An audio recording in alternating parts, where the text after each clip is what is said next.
فإن خير الحديث كتاب الله وخير الهدي هدي محمد صلى الله عليه وسلم وشر الأمور محدثاتها فإن كل محدثة بدعة وكل بدعة ضلالة وكل ضلالة في النار. أما بعد فأعوذ بالله السميع العليم من الشيطان الرجيم من همزه ونفخه ونفسه. إن الذين قالوا ربنا الله ثم استقاموا تتنزل عليهم الملائكة ألا تخافوا ولا تحزنوا وأبشروا بالجنة التي كنتم توعدون نحن أولياؤكم في الحياة الدنيا وفي الآخرة ولكم فيها ما تشتهي أنفسكم ولكم فيها ما تدعون نزلا من غفور رحيم.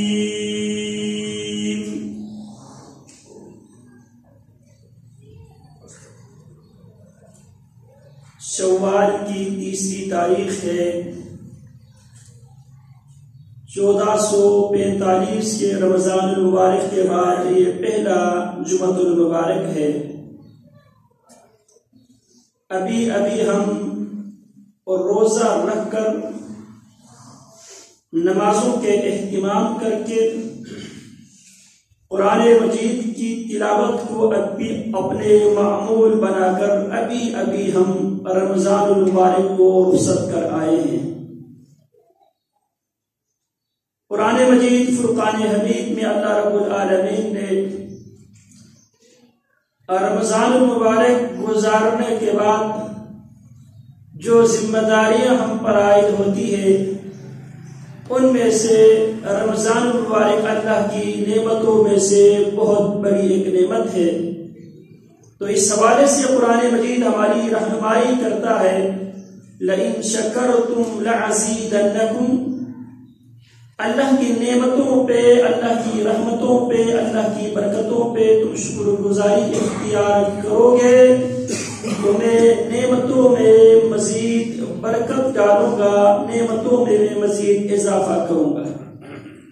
اسی لیے رسول اکرم صلی اللہ علیہ وسلم ہر فرض نماز پڑھنے کے بعد یہ دعا کیا کرتے تھے اللہم اعنی علی ذکرک وشکرک وحسن عبادتک.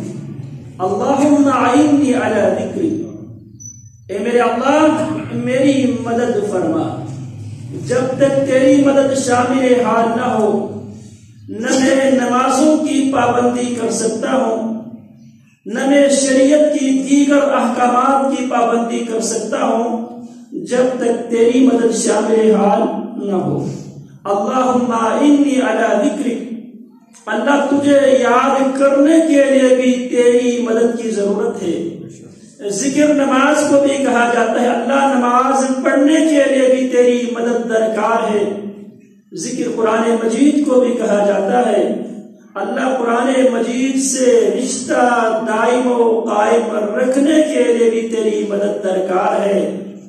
اور ذکر نصیحت کو بھی کہا جاتا ہے، ایک دوسرے کو نصیحت کرنا یہ بھی اسلامی فرائض میں سے اہم فرض ہے. اس فرض کو ادا کرنے کے لیے بھی ہمیں اللہ رب العالمین کی مدد درکار ہے. اللہم اعنی علی ذکرک، اے اللہ میری مدد فرما تیرے ذکر کرنے کے لیے. وشکرک، اللہ جو نعمتیں تو نے مجھے عطا کی ہے ان نعمتوں کا تعلق دینی ہو یا دنیاوی ہو، جسمانی ہو یا روحانی ہو، آئلی ہو یا اجتماعی ہو، انفرادی ہو یا اجتماعی سطح کی نعمتیں ہو، اللہ ان تمام نعمتوں پر تیرے شکر ادا کرنے کی توفیق بھی عطا فرما، اللہ مدد بھی فرما. رسول اللہ صلی اللہ علیہ وسلم یہ دعا بھی کیا کرتے تھے، اللہم انی واسألک شکر نعمتک، اے اللہ میں تجھ سے تیری نعمتوں پہ شکر کرنے کی بھی تجھ سے مدد مانگتا ہوں۔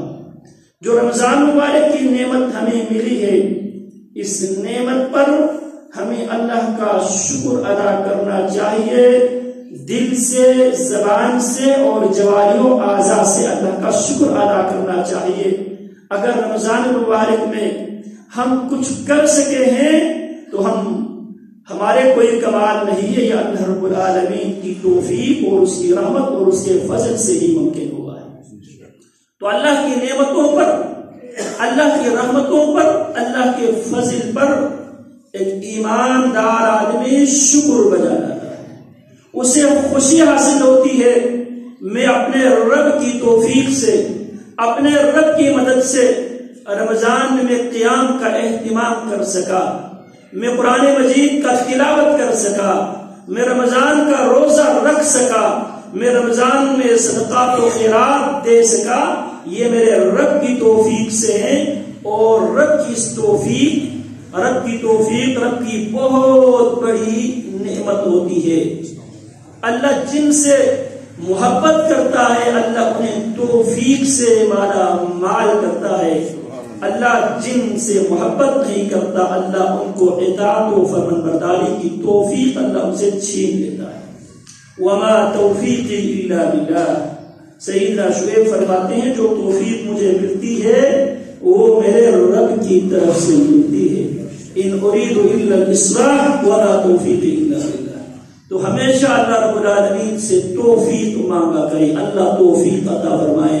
جو توفیق اللہ نے دی ہے اللہ اس توفیق پہ اللہ کی شکر ادا کرنے کی توفیق بھی عطا فرمائے۔ تو رمضان مبارک کے بعد پہلا کام یہ ہے کہ ہم رمضان مبارک کی نعمتوں پر، رمضان مبارک سے ملاقات پر کثرت کے ساتھ اپنے خالق و مالک کا شکر ادا کرے۔ شکر سے نعمتوں میں اضافہ ہوتا ہے۔ لئن شکرتم لأزیدنکم ولئن کفرتم ان عذابی لشدید۔ دوسرا کام محاسبہ کرنا چاہیے اپنے آپ کا، رمضان میں میں نے کیا پایا، کیا کھویا۔ اگلے رمضان میں اگر میں زندہ رہا تو اگلے رمضان کے لیے میرے فیوچر پلان، مستقبل کی منصوبہ بندی کیا ہے، اس پر بھی علیحدگی میں، خلوت میں انسان اپنے آپ سے پوچھے، اپنے نفس سے پوچھے۔ بل الانسان علی نفسہ بصیرہ، انسان اپنے نفس کے لیے، انسان خود، انسان سے حساب لینے کے لیے انسان خود کافی ہے۔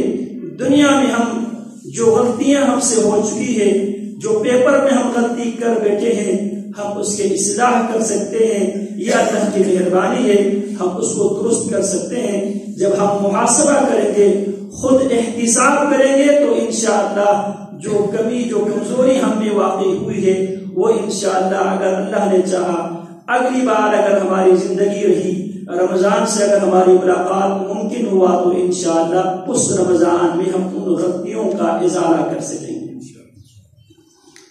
تیسری بات، نیکیوں کی حفاظت ضروری ہے۔ جو نیکیاں ہم رمضان میں کر چکے ہیں ان کی حفاظت ضروری ہے۔ نیکیاں کرنا کافی نہیں ہے، عبادتیں کرنا کافی نہیں ہے، اعمال بجا لانا کافی نہیں ہے۔ کمال یہ ہے ان عبادتوں کو، ان نیکیوں کو، ان اعمال کو آدمی اس کی حفاظت کر سکے، کیونکہ وہ ہمارا اصل سرمایہ ہے، جس سرمایے کے بل بوتے ہم نے انشاءاللہ دنیا کی بقیہ زندگی بھی ہم نے انشاءاللہ گزارنی ہے، اور اس کے بعد عالم برزخ بھی، عالم محشر بھی، اور پل صراط سے ہوتے ہوئے وَسَقَاهُمْ رَبُّهُمْ شَرَابًا طَهُورًا، یہ ہماری آخری منزل ہے۔ اس منزل تک پہنچنے کے لیے ہمیں اعمال صالحہ کی ضرورت ہے، نیک عبادتوں کی ضرورت ہے، اور ان نیک عبادتوں کو محفوظ رکھنے کی ضرورت ہے تاکہ ہماری نماز ہمیں اپنے خالق و مالک سے ملا دے، ہماری تلاوت ہمیں اللہ کی جنتوں تک پہنچا دے، ہمارے روزہ ہمیں ان خوش نصیبوں کے صف میں شامل کر دے جن سے کہا جائے گا این الصائمون، این الصائمون، کدھر ہے روزے دار؟ اور جن کو باب ریان سے بلایا جائے گا، اور جن کے بارے میں پیارے پیغمبر نے فرمایا تھا للصائم فرحتان فرحۃ عند فطرہ وفرحۃ عند لقاء ربہ، روزہ داروں کے لیے دو خوشیاں نصیب ہوگی، ایک خوشی افطار کے موقع پر اور ایک خوشی جب وہ اپنے خالق و مالک سے ملاقات کرے گا اور خالق کہے گا الصوم لی وانا اجزی بہ، اور روزہ میرے لیے ہے اور روزے داروں کے ثواب بھی میں خود دوں گا۔ اللہ رب العالمین نے دیگر عبادات کے ثوابات لکھنے کے لیے، تقسیم کرنے کے لیے اللہ نے ملائکہ مقرر کیے ہوئے ہیں، لیکن روزہ ایک ایسا عمل ہے، اس عمل کے اجر و ثواب رب العالمین خود عطا فرمائے گا۔ اللہ رب العالمین ہمیں بھی ان خوش نصیبوں میں شامل فرمائے۔ تو بعد میں یہ کر رہا تھا، تیسرا اہم کام کیا ہے؟ نیکیوں کی حفاظت، اور انہی نیکیوں کو آخرت تک لے کر جانا یہ کمال ہے۔ دنیا میں پیسہ کمانا کمال نہیں ہے، لیکن اس پیسے کو، اس سرمایے کو محفوظ رکھنا، مناسب موقع پہ مناسب حالات میں خرچ کرنا یہ کمال ہے۔ صرف کمانا کمال نہیں ہے، اس کمائی کی حفاظت اس سے بڑا کمال ہے۔ عبادت کرنا کمال نہیں ہے، اس عبادت کو محفوظ رکھنا، اس کی حفاظت کرنا، اس کی چوکی داری کرنا یہ کمال ہے، یہ ہمارا رسومات ہے۔ اس کو لے کر ہم نے دنیا میں بقیہ زندگی بھی ہم نے گزارنی ہے، اور ہم نے برزخ کے جو دورانیہ ہے اس کو بھی ہم نے کراس کرنا ہے۔ ہم نے محشر سے ہوتے ہوئے پل صراط کراس کرتے ہوئے رب کی جنتوں میں جانا ہے۔ اس کے لیے ہمارے پاس زاد راہ عمل صالح ہے، عبادات ہے، عقائد و نظریات ہے، تو ان کی حفاظت ضروری ہے۔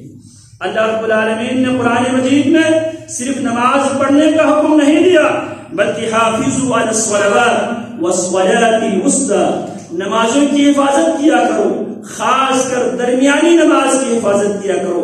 والذین هم علی صلاتهم یحافظون، اللہ کے بندے وہ ہیں جو اپنی نمازوں کی حفاظت کرتے ہیں۔ رسول اللہ صلی اللہ علیہ وسلم اس بات کو سمجھانے کے لیے حضرات صحابہ کرام علیہ رضوان اللہ علیہ اجمعین کے سامنے ایک سوال رکھتے ہیں، ایک سوال پیش کرتے ہیں۔ سوال کیا ہے؟ پیغمبر فرماتے ہیں من المفلس، میرے صحابہ مجھے جواب دو، کنگلا کون ہے، تنگ دست کون ہے، کنگلا کون ہے؟ حضرات صحابہ کیا جواب دیتے ہیں؟ المفلس فینا من لا درہم ولا متاع۔ اللہ کے حبیب ہمارے ہاں مفلس کی ڈیفینیشن یہ ہے، مفلس کی تعریف یہ ہے، کنگلے کی تعریف یہ ہے جس کے پاس خرچ کرنے کے لیے درہم نہ ہو، اور جس کے پاس زندگی گزارنے کے لیے لوازمات زندگی کے ساز و سامان نہ ہو، وہ ہمارے نزدیک کنگلا ہے، وہ تنگ دست ہے۔ رسول اللہ صلی اللہ علیہ وسلم فرماتے ہیں نہیں، میری امت میں سے مفلس کنگلا وہ ہے جو لکھ پتی ہونے کے باوجود ککھ پتی ہوگا۔ وہ کون ہے؟ من یأتی یوم القیامت بصلاۃ وصیام وزکاۃ، کنگلا وہ ہے جو بڑی نماز لے کر آئے گا قیامت کے دن، بڑے روزے لے کر آئے گا قیامت کے دن، بڑی زکات لے کر آئے گا قیامت کے دن، لیکن نہ نماز اس کی کام آئے گی، نہ روزہ اس کا کام آئے گا، نہ زکات اس کی کام آئے گی۔ کیوں؟ وہ نماز تو پڑھ کر آیا ہوگا، صدقات و خیرات دے کر آیا ہوگا، لیکن ساتھ ساتھ ان جرائم میں بھی وہ ملوث پائے گا۔ قد شتم ھذا، اس بندے کو گالی دے کر آیا ہوگا، وَأَكَلَ مَالَ ھذا، اس کا مال ناجائز طریقے سے غصب کر کے کھا کر آیا ہوگا، وَسَفَكَ دَمَ ھذا، اس آدمی کا خون کر کے آیا ہوگا۔ یہ مختلف جرائم میں بھی ملوث پائے گا، اور یہ لوگ اللہ کی عدالت میں کمپلین کریں گے، شکایت کریں گے، اللہ اس نمازی نے، اس روزے دار نے، اس زکات دینے والے سخی نے مجھے گالی دیا تھا، مجھے تھپڑ مارا تھا، میری بے عزتی کی تھی، میری عزت نفس مجروح کیا تھا، میرا مال مجھ سے چھینا تھا، میری عزت کو تار تار کر دیا تھا، میری پگڑی کو اس نے اچھالا تھا، اللہ مجھے انصاف چاہیے۔ رسول اللہ فرماتے ہیں ان تمام شکایت کنندگان کو اس کے نیک اعمال میں سے، اس کی نماز میں سے، اس کے روزے میں سے، اس کے زکوٰۃ و خیرات میں سے جرم کے بقدر اللہ اس کے اکاؤنٹ سے نکال کر ان شکایت کنندگان کے اکاؤنٹ میں اللہ ٹرانسفر فرمائے گا۔ رسول اللہ فرماتے فَإِن فَنِيَتْ حَسَنَاتُهُ، اگر اس کی نیکیاں ختم ہو جائے اور شکایت کرنے والوں کی ابھی لائن لگی ہوئی ہے تو اللہ کیا کرے گا؟ اللہ ان کے نامہ اعمال میں سے، ان کے اکاؤنٹ میں سے جو گناہ ہے وہ گناہ اس کے جرم کے بقدر ان کے اکاؤنٹ میں سے گناہ اٹھا کر اس کے اکاؤنٹ میں شفٹ کر دے گا۔ پھر ثم قُرِحَ فِي النَّارِ، پھر اسے جہنم میں جھونک دیا جائے گا، پھینک دیا جائے گا۔ کیوں؟ نماز تو وہ پڑھتا تھا، نماز تو بڑی نماز لے کر آیا ہے، بڑی زکوٰۃ و خیرات لے کر آیا ہے، بڑے روزے دار ہے، لیکن اس نے ساتھ ساتھ یہ جرائم بھی کر کے آئے تھے، اس لیے اس کی نماز، اس کا روزہ، اس کا حج، اس کے نیک اعمال، اس کا کام نہیں آئے گا، کیونکہ اس نے نیکیوں کی حفاظت نہیں کی تھی۔ اگر ہمیں نیکیوں کی حفاظت کرنی ہے تو ہمیں ان جرائم سے بھی اپنے آپ کو دور رکھنا پڑے گا۔ نماز بھی پڑھے اور لوگوں کو گالیاں بھی دے، نماز بھی پڑھے اور لوگوں کے ساتھ ہیرا پھیری بھی کرے، نماز بھی پڑھے اور سربازی بھی کرے، نماز بھی پڑھے اور فراڈ بھی کرے، نماز بھی پڑھے اور پڑوسیوں کو ستائے بھی، نماز بھی پڑھے آپ کی زبان سے آپ کے پہلو میں بیٹھنے والے ساتھی آپ کے شر سے محفوظ نہ ہو، وہ نماز ضائع ہو جائے گی، وہ روزہ ضائع ہو جائے گا۔ لہذا رمضان میں عبادت کرنے والوں عبادتوں کی حفاظت کیا کرو۔ عبادت کرنا آسان ہے، اس کو محفوظ رکھنا، اس کی حفاظت، اس کی چوکیداری مشکل ترین معاملہ ہے، کیونکہ نماز در حقیقت وہ ہوتی ہے ان الصلاۃ تنہا عن الفحشاء والمنکر، نماز وہ ہوتی ہے جس نماز کے اندر اتنی طاقت ہو، اتنی پاور ہو، وہ نمازی کو بے حیائی کے کاموں سے دنیا میں روک سکتی ہو تو وہی نماز اسے جنت تک لے جائے گی۔ جس نماز دنیا کے اندر کمزور ہو، نمازی کو بے حیائی سے نہیں روک سکتی ہو، برائی سے نہیں روک سکتی ہو، وہ نماز آپ کو جنت تک لے جانے کی طاقت پاور نہیں رکھتی۔ نمازوں پہ اور فکر کیا ہم نے کیا سمجھا ہوا ہے؟ جھکنے کا نام، رکوع اور سجود کا نام نماز ہے۔ نماز وہ ہے جس کے اندر پاور ہو، نماز کے اندر اتنی پاور ہو ان الصلاۃ تنہا عن الفحشاء والمنکر، نماز نمازی کو بے حیائی کے کاموں سے، برائی کے کاموں سے نماز روکتی ہے۔ اگر نماز پڑھنے کے بعد اگر میں اور آپ برائی کے کاموں سے، بے حیائی کے کاموں سے اگر ہم دور رہ رہے ہیں تو ہمیں تسلی ہونا چاہیے واقعتاً میں نے نماز پڑھنی ہے۔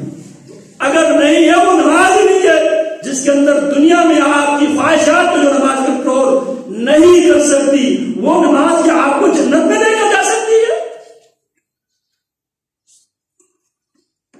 اللہ اکبر کبیرہ۔ تو لہذا نیکیوں کی حفاظت ضروری ہے۔ رمضان میں اللہ کی توفیق سے جو کچھ ہم اللہ کی توفیق سے جو ناقص عبادات ہم کر سکے ہیں اس کی حفاظت بھی ضروری ہے۔ اللہ اکبر کبیرہ۔ اسی طرح جو صدقات و خیرات دینے والے جو احباب ہیں، دوست ہیں، ان کو بھی جو صدقات و خیرات وہ دیتے ہیں اس کی بھی حفاظت کرنے کی ضرورت ہے۔ اللہ فرماتے ہیں قول معروف خیر من صدقۃ یتبعها اذى، اچھی بات کہہ کے ٹال دینا ترخانہ اس صدقے سے کئی گنا بہتر ہے جس صدقے کو دینے کے بعد، جس خیرات کو دینے کے بعد زندگی بھر اس پر احسان جتلاتے رہے۔ احسان جتلانے سے وہ صدقات و خیرات کی اہمیت ختم ہو جاتی ہے، اس کی پاور ختم ہو جاتی ہے۔ ورنہ جو صدقات و خیرات ہے یہ ایک اہم ترین عبادت ہے، اسی لیے جو مجرم مرتا ہے وہ یہی تمنا کرے گا کاش مجھے دنیا میں واپس کر دیا جائے، فَأَصَّدَّقَ وَأَكُن مِّنَ الصَّالِحِينَ، پہلی فرصت میں یہ کام کروں گا کہ میں صدقہ کروں گا۔ اس کو صدقہ خیرات دینے کی اہمیت مرنے کے بعد اس پر جب واضح ہو جائے گا تو اس وقت وہ کہے گا مجھے واپس کر دے۔ کرنا کیا ہے؟ فَأَصَّدَّقَ وَأَكُن مِّنَ الصَّالِحِينَ، ایک تو میں نماز پڑھوں گا، ایک تو میں صدقہ کروں گا، پھر میں نیک بنوں گا۔ لیکن وَلَا تَمْنُن تَسْتَكْثِرُ، کسی پر احسان اس نیت سے نہ کیا کرو واپسی پہ وہ آپ کو اس سے زیادہ دیں گے، یہ سود ہی کی ایک صورت ہے۔ عموماً شادی بیاہ میں ہم یہ بد رسم کرتے چلے آ رہے ہیں، باقاعدہ گیٹ پہ لکھا جاتا ہے اس نے کتنا دیا، اس نے کتنا دیا، اس نے کتنا دیا۔ اگر وہ وہی واپس کر دے پھر اس کے بعد ہمارے اس کا تعلقات ختم۔ اس نیت سے دیتے ہیں میں 1000 دے رہا ہوں اور میں 1500 کا توقع رکھتا ہوں، میں 2000 دے رہا ہوں، میں 3000 4000 کا توقع رکھتا ہوں۔ وَلَا تَمْنُن تَسْتَكْثِرُ، کسی پر احسان اس نیت سے نہ کرو کہ واپسی میں زیادہ لینے کی، سود ہی ہے۔ تو کسی پر احسان اس نیت سے کرنا کہ واپسی پہ وہ مجھے ریٹرن میں زیادہ دے گا، تو یہ چیزیں انسان کی عبادتوں کو، انسان کی ریاضتوں کو، انسان کے اعمال کو ضائع کرتی ہے یہ چیزیں۔ اسی طرح استقامت ضروری ہے۔ رمضان کے بعد پہلی بات میں نے یہ گزارش کی ہے شکر گزاری، دوسری میں نے یہ بات گزارش کی ہے محاسبہ، تیسری بات میں نے یہ گزارش کی ہے نیکیوں کی حفاظت، چوتھی بات میں نے آپ کے سامنے یہ گزارش کی ہے احسان جتلانے والی جو گندی عادت ہے اس سے اپنے آپ کو بچائیے، اور پانچویں بات میں یہ گزارش کروں گا استقامت ضروری ہے، استقامت ضروری ہے۔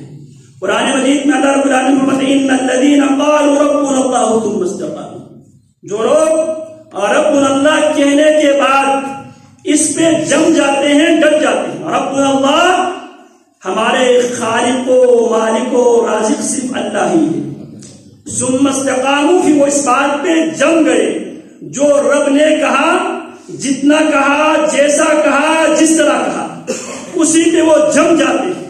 تتنزل علیہم الملائکہ، جو رب اللہ کہنے کے بعد رب کے بتائے ہوئے اصولوں کے مطابق جم جاتے ہیں، ڈٹ جاتے ہیں، زندگی گزارتے ہیں، یہ وہ خوش نصیب لوگ ہیں، ان پر اللہ کے فرشتے موت کے وقت ان پر اترتے ہیں، یہ تسلی دینے کے لیے اللہ تخافوا ولا تحزنوا، اللہ تخافوا مستقبل کے حوالے سے خوف زدہ ہونے کی ضرورت نہیں ہے، ولا تحزنوا اور پاس میں ماضی میں جو غلطیاں ہوئی ہے اس پر پریشان ہونے کی ضرورت نہیں ہے۔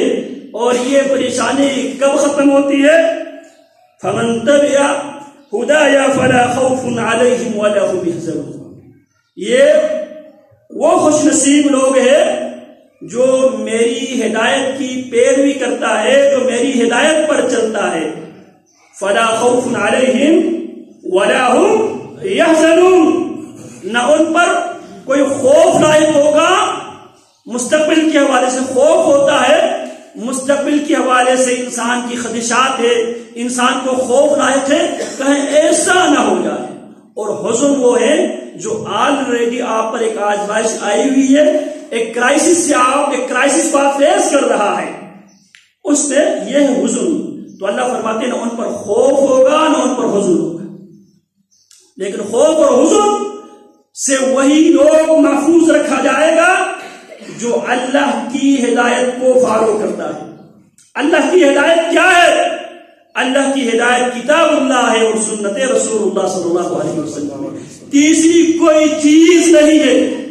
ہدایت یا کتاب اللہ ہے یا سنت رسول اللہ ہے. اللہ نے محمد الرسول اللہ صلی اللہ علیہ وسلم کو ہدایت دے کر بھیجا ہے. هو الذي ارسل رسوله بالهدى ودين الحق ليظهره على الدين كله وكفى بالله شهيدا. اللہ وہ ذات ہے جس نے اپنے نبی کو ہدایت دے کر بھیجا ہے اور نبی ہدایت کے دو واضح پیغامات لے کر آئے ہیں. ترکت فیکم امرین لن تضلوا ما تمسکتم بهما کتاب اللہ وسنت رسولہ صلی اللہ علیہ وسلم. تو جو کتاب اللہ کی سنت رسول اللہ کی پاسداری کرے گا، کتاب اللہ اور سنت رسول اللہ کی تابعداری کرے گا، وہ لوگ ہیں جن پر نہ دنیا میں خوف ہوگا نہ آخرت میں کوئی خوف اور پریشانی ہوگی. اللہ کے فرشتے ان کو تسلی دیتے ہیں، انہیں دلاسا دیتے ہیں موت کی گھڑی پہ. اللہ تخافوا، لہذا تمہیں آج ڈرنے کی ضرورت نہیں ہے.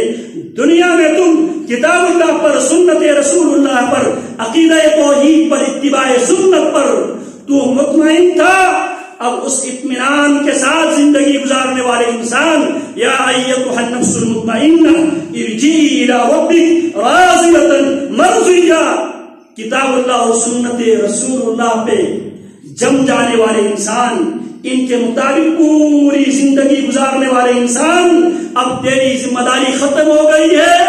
ارجعی الی ربک، لوٹ اپنے رب کی طرف، راضیۃ مرضیہ، تیرا رب تجھ سے راضی، تو اپنے رب سے راضی. فادخلی فی عبادی، جا جا میرے بندوں میں داخل ہو جا. اللہ کے بندے کون ہیں؟ انبیاء، صدیقین، شہداء، صالحین، ان کے ساتھ شامل ہو جا. وادخلی جنتی، اور میری جنت میں داخل ہو جا. تتنزل علیہم الملائکہ، جو استقامت اختیار کرتے ہیں رب اللہ کہنے کے بعد، نمازوں پہ استقامت، روزے پہ استقامت، زکات و خیرات پہ استقامت، اور زبان کی حفاظت پہ استقامت، ہاتھ سے زبان سے کسی مسلمان کو تکلیف نہ دینے والے جو اللہ کے مطالبات ہیں اس پر استقامت. ایسے ڈٹ جانے والوں سے اللہ کے فرشتے موت کے وقت ان کے پاس آ کے ان کو تسلی یہ دیتے ہیں. تتنزل علیہم الملائکۃ الا تخافوا ولا تحزنوا وابشروا بالجنۃ التي كنتم توعدون. اس جنت کی خوشخبری لے لو جن کا تم سے دنیا میں وعدہ دیا جاتا تھا. نحن اولیاؤکم فی الحیاۃ الدنیا وفی الآخرہ، دنیا میں بھی ہم تمہارے ساتھی تھے. دنیا میں بھی انبیاء علیہ السلام کے مشن پہ چلنے والے، حضرات صحابہ کے مشن پہ چلنے والے، کتاب و سنت پر عمل کرنے والوں کے ساتھی دنیا میں بھی اللہ کے فرشتے ہیں. فرشتوں سے ہمارا رشتہ اللہ کی توحید کی بنیاد پر ہے.